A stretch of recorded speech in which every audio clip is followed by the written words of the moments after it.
എനിക്ക് ഏറ്റവും കൂടുതൽ ഇഷ്ടമില്ലാത്തൊരു വിഭാഗം ആൾക്കാരാട്ടോ ഈ പ്രവാസികൾ. ഞാൻ ഈ കാര്യം പറയുമ്പോൾ നിങ്ങൾ ഇന്നെ പൊങ്കാലിടാൻ വരണ്ടേ. എനിക്കൊരു കാര്യം പറയാണ്ട്, എൻ്റെ നാട്ടിലുണ്ടല്ലോ 10ാം ക്ലാസ് കഴിഞ്ഞ മുതൽക്ക് കല്യാണപ്രായം ആയല്ലോ എന്നുള്ള ഒരു ചോദ്യം ഇപ്പോൾ +1 +2 ആയി കഴിഞ്ഞാൽ ഒന്നല്ലെങ്കിൽ നിൽക്കാതെ അല്ലെങ്കിൽ കല്യാണം കഴിച്ചുങ്ങാണ്ട് അവിടുന്ന് പറഞ്ഞയക്കൂട്ടോ.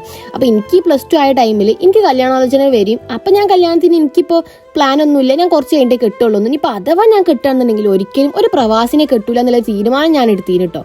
ബട്ട് ചിലതൊക്കെ ഉണ്ടല്ലോ, ആ ചിലത് നമ്മൾ പ്ലാൻ ചെയ്ത മാതിരിയാവില്ല. പഠിച്ചവന് ഓൾറെഡി ഒരു പ്ലാൻ ഉണ്ടാവും. അങ്ങനെ ഞാൻ തിരഞ്ഞെടുത്ത ഒരാളും പ്രവാസി തന്നെയാണ് കേട്ടോ. ഇനിയിപ്പോൾ ഞാൻ പ്രവാസികളെ ഇഷ്ടമില്ല എന്ന് പറയാനുള്ള കാരണം ഉണ്ടല്ലോ, അതെന്താന്ന് വെച്ച് കഴിഞ്ഞാൽ ജീവിതത്തിന്റെ നല്ലൊരു ഭാഗം രണ്ടാളും രണ്ട് തലക്കലായിട്ട് ജീവിച്ചങ്ങാണ്ട് ഒരാളൊപ്പം വേണമെന്ന് തോന്നുന്ന ടൈമിൽ ഓരൊപ്പമില്ലാതെ ജീവിക്കുന്ന കുറേ ആൾക്കാരെ എനിക്കറിയാം കേട്ടോ. അതുകൊണ്ട് മാത്രമാണ് ഞാൻ ഈ പ്രവാസികളെ ഇഷ്ടമല്ല എന്ന് പറയുന്നത് കേട്ടോ.